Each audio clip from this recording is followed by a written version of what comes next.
Hello everyone, Lawrence here with Front Range Renewable Energy, and we've got a special treat for you this weekend. We're going out to a place called Prewitt Reservoir. It's on I-76 in the northeast corner of Colorado, and we're about 20 miles from our turnoff right now. But we're going to be taking our camper in the back there. We got a Trail Matter 3023 equipped with solar, and we're going to be living off-grid for about 5 days, and we're going to be doing some fun stuff with it, plugging in different things, charging things, and basically living non-grid for about 5 days. So enjoy the trip. All right, well, we've arrived here at Prewitt Reservoir, picked our camping spot. Beautiful shot here of the reservoir. Beautiful day right now, nice and level. So what we first need to do is to get the solar system hooked up. Since this is a hard-sided pop-up, and the solar wires come from down here, it's very difficult to wire up the solar system when it's up, so we have to do it now since it's down. So I'm going to try to put this the camera down and kind of get you a little angle of how we do all this. Okay, we're going to see if this works. So first thing when hooking up a solar system with your charge controller, which is this guy right here, is you always want to hook up the battery side first. In your packets you'll see the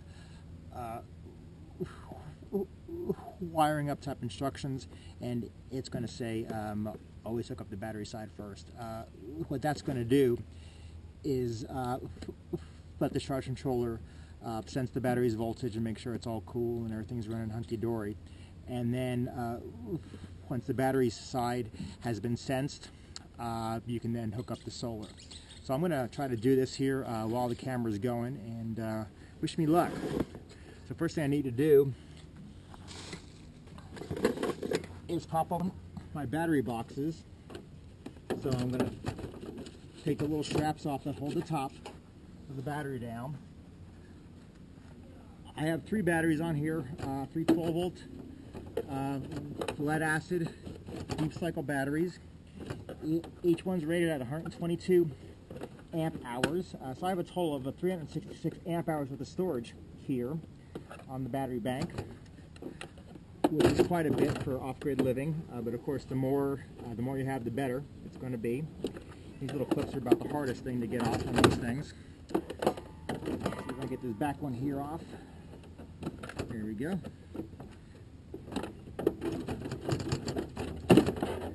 Okay, and there's my batteries. Okay, so what I'm going to do first is just lay the charge controller on top here for right now, and we're going to keep the connectors apart, and we're going to hook up the red obviously to the positive side of the batteries and the black to the other side of the battery. I have a wrench in here, specifically a 9/16, which is what these batteries use. So I'm going to go ahead and unscrew the negative side of this battery. I'm going to hook on the negative lead on that battery.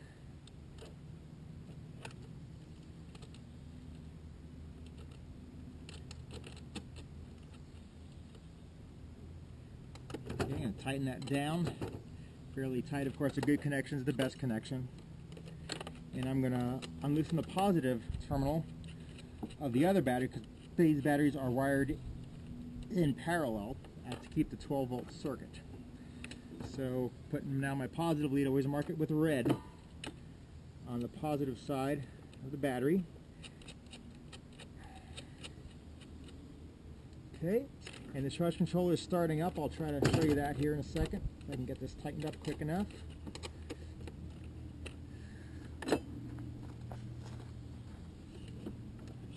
Okay, get the camera. Okay, starting up, it's sensing everything. It has 11.8 volts, 0 watts right now because no solar is going into it. 0 amps because nothing's going into it. And of course the night is reading because nothing is going into it. So right now the battery bank has 11.8 volts. I did leave the fridge on 12-volt power, so that's how come it's kind of low. So what I'm going to do is plug in the solar wires and watch that volts go right up, and the amps as well too. Okay, so here's my solar leads coming from the charge controller. You don't want that to fall off. That's a really good charge controller, so of course you get what you pay for. Just going to make sure these wires are not crossing here. Okay, so it looks like the 12-volt side is free and the solar wires are free. So I'm going to go ahead and plug these two leads, MC4 connectors, right to my solar panel. I'm going to set this down here. And we're going to go ahead and pop in that lead. We're going to pop in the other lead, positive, negative. And now if you go down here, okay, let's go ahead and we don't have to reset. Actually, I'm going to go ahead and reset the amp hours, the memory on this. Okay, so let's go ahead and bring it back. Look at that, we have 12.6 volts now in the batteries, and our 3 panels, which are 3 135 watt Kyocera panels, rated for a 12-volt nominal system, all wired in parallel, is putting out 246 watts at 19.6. There goes 20.2 amps, which is pretty darn nice because I've got 405 watts of total power on top there, and we're putting in right now 219 watts of power. And if you look up, our cloudy skies is a cloudy sky, if that made sense. So things are looking really good. So what I'm going to do right now, since the solar side of things, charge controller, battery, and solar panels are all hooked up, I'm going to go ahead and open up the camper and Velcro these to the wall and show you the nice clean installation that I've got going. So I'll talk to you in a bit. Okay, we got it all popped up now, so I'm just going to place the charge controller on this little Velcro thing that I made here. Let's see if the camera will stay there.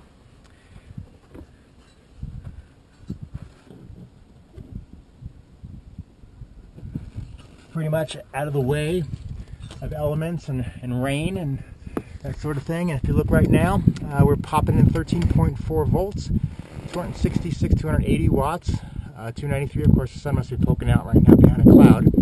323 watts. Hope you can see that. 335, 336 watts, 25 amps. So she's working perfectly right now. And I'm going to go hook up the DC to AC inverter on that Velcro stash up there. Okay, I just hooked up 2 wires that are going to go to the inverter right here, and you can see it. I have the positive and negative from the camper. Those 2 lines are what powers the 12-volt onboard stuff like your light bulbs and that sort of thing. And then I had the 2 wires coming off the positive and the negative terminals going up to the charge controller. And of course that line is the solar coming in from the roof. And now we have the 2 wires coming out of the batteries going into the power inverter. So I'm going to go ahead and hook that up and see if we get power to it.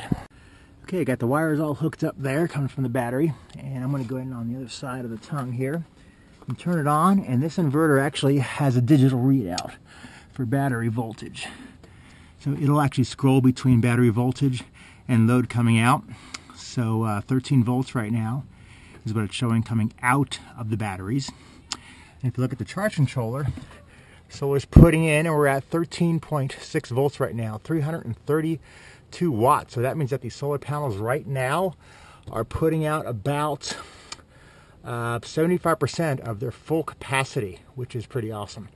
So 13.6 coming in, 333 watts, 25 amps. We're in MPPT charge mode, which stands for maximum power point tracking. And the inverter right now is ready to go, saying there's 13.0 coming out of the batteries, ready for any AC use we need. I'm going to turn that off. Save power, because we are living off-grid right now. Everything's being powered by the solar system. Okay, everything's all buttoned down right now. Just double checking all the wires, make sure nothing's looking weird. Everything's running pretty good. Out of the weather. Okay, all the batteries are under their little covers to keep them the weather out of there. The neat thing about this inverter is it comes with a wireless remote. So you basically turn the inverter on, wait till it resets, and you can shut off the inverter remotely. Power's off, and you can power it back on again. So for instance, you're inside someplace and it's raining outside, you don't want to step outside to stick the inverter on, you just use the wireless remote and turn it on and off from inside. So I think we're good for now. Anyway, that is the solar setup here at Prewitt Reservoir, and throughout the weekend I'm going to be fusing the system, showing you its features and stuff, how things like this work. It's kind of neat to be able to live non-grid tied. The only person you're relying upon is yourself, and I like that. So from Prewitt Reservoir, I'll see you later. All right, what we got here is water filtration, believe it or not. Got a couple of 5-gallon buckets here. One has a hole in the top. I'll show you what that's for in a second. And the second bucket has a ProPure filter on the bottom. I think this is the black D filter, and that's going to be the bucket that we drain the water from into this 5-gallon bucket. So what we're going to do for now, if I can put this down here, is put this one here, shake off all the dirt here on the end, put that down, and we're going to go get some water from, you guessed it, Prewitt Reservoir.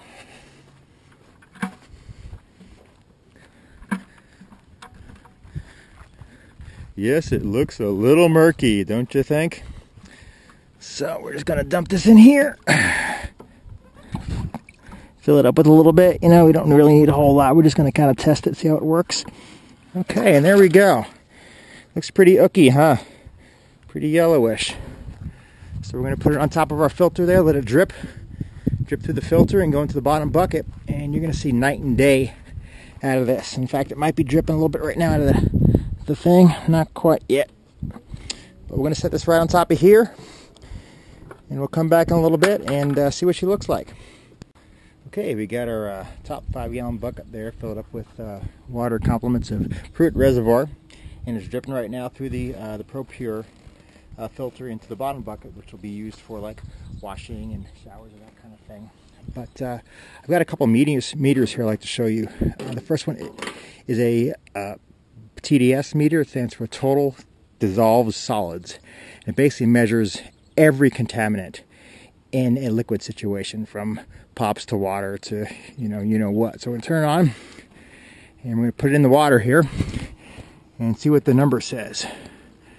312, that stands for 312 parts per million. And that's parts per million of, you name it, dust, algae, anything about that. So this water is about 317 parts per million, which is pretty high. Our tap water at home is about 60 parts per million. Our RO water is actually 1 part per million. So it purifies it really, really well. And my second meter I want to show you is a standard pH meter. So let's go ahead and shake that off, turn that off, and here's a pH meter. And of course, for those people who know how these work, pH levels are anywhere from 1 to 14, 7 being the average pH, or neutral pH, I should say. So numbers above 7 is considered alkaline, and numbers below 7 is considered acidic. So right now it's sitting at about 8.0 pH, which is actually good water for drinking, in a way, you know, after it's filtered, of course. But 8.0, that's pretty good pH.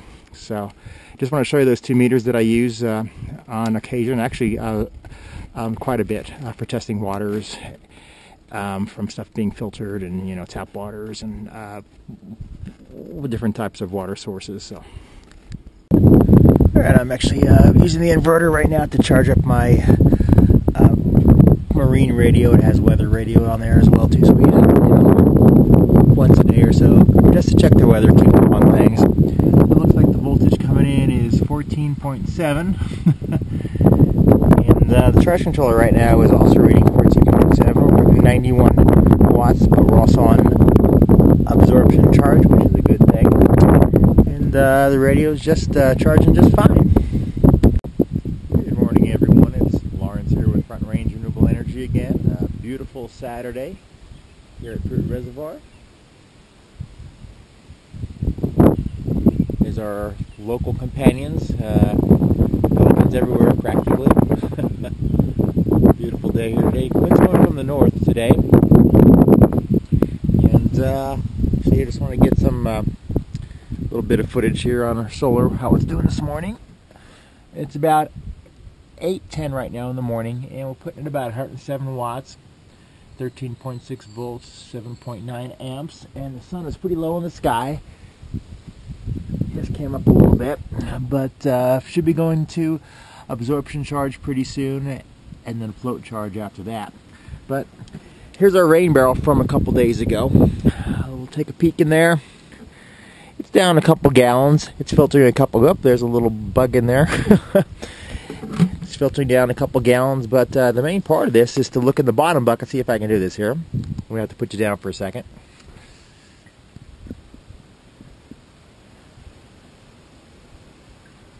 Okay, well, let's just go like this. If you look in the bottom bucket, you'll see clear drinking water, about 2 gallons of that. So if you had to, you could live off of that. Put this back again. Let it drip away. Alright, well, I'll catch up with you guys a little bit later. I had a much better idea to look at these waters side by side. That's before the filter, and that's after the filter. Pretty crazy, huh? So, that filter, once again, is the ProPure Black D filter, and it cleans out most of your stuff that's bad for you. So that's before, and that is after. Quite a bit difference. Pretty cool, I may say. Catch you later. Okay, just want to get a little tape of a typical off-grid day here for us. Oh, right now the charge controller is popping in 80 watts, 14.7 volts. The batteries are at state of charge right now. It's an absorption charge. We got the inverter up here on. I'm just charging my cell phone. You can just charging my cell phone up there. The inverter saying it's got 14.7 volts, which concurs with the charge controller. So everything out here is working perfectly. We'll go inside and show you what we got going on inside here. Here's my dog Shorty, having a nice siesta. Okay, here we got a little 400 watt inverter just plugged into the 12 volt DC output. Just got a little speakers going here, a little iPod music. And what else we got going on 12 volt? We have the reefer fan going. We have the water pump going on 12 volts. And who knows what else we got going on around here. And there we go, doing a little off-grid vacuuming. So since the vacuum's on now, the solar is going to be putting out more power because the charge controller is going to sense that there's now a load on the battery bank. So 78 watts before coming in, now we have 214 watts coming in. What that means is since there's a load now on the battery, the charge controller is going to sense that and say, okay, solar panels, we need more power coming into the batteries to keep these batteries up. So that's exactly what it's doing. So once we turn the vacuum off, this could go down to 78 again. So that's kind of a neat little experiment. And this is off-grid living once again at Prewitt Reservoir, Colorado. Okay, we just shot the vacuum, so it's been about 10 minutes since I took tape last, and now we're back down to 61 watts. Charge controllers are pretty darn smart. They'll stick in power when it needs it and doesn't put it in when it doesn't need it. So if you get yourself a good charge controller like I've got, it's worth its weight in gold. Well, good morning once again from Prewitt Reservoir in beautiful Colorado. It's Sunday morning right now. Wind just started picking up, but it's still very nice and calm. It's about 57 degrees out here, so it's still pretty cool. But last night we had some pretty good rain, so what I did was I got a little pot from below our cupboard there, and I set it on the corner of the camper right here.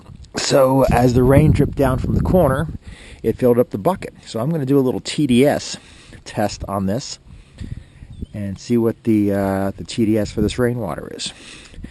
Okay, putting it in there right now. TDS is reading 17 parts per million. That's pretty clear compared to the lake water, which was running about 350, I think it was. So 17 parts per million compared to 350. So rainwater is actually very, very clean, even coming off the top of the camper.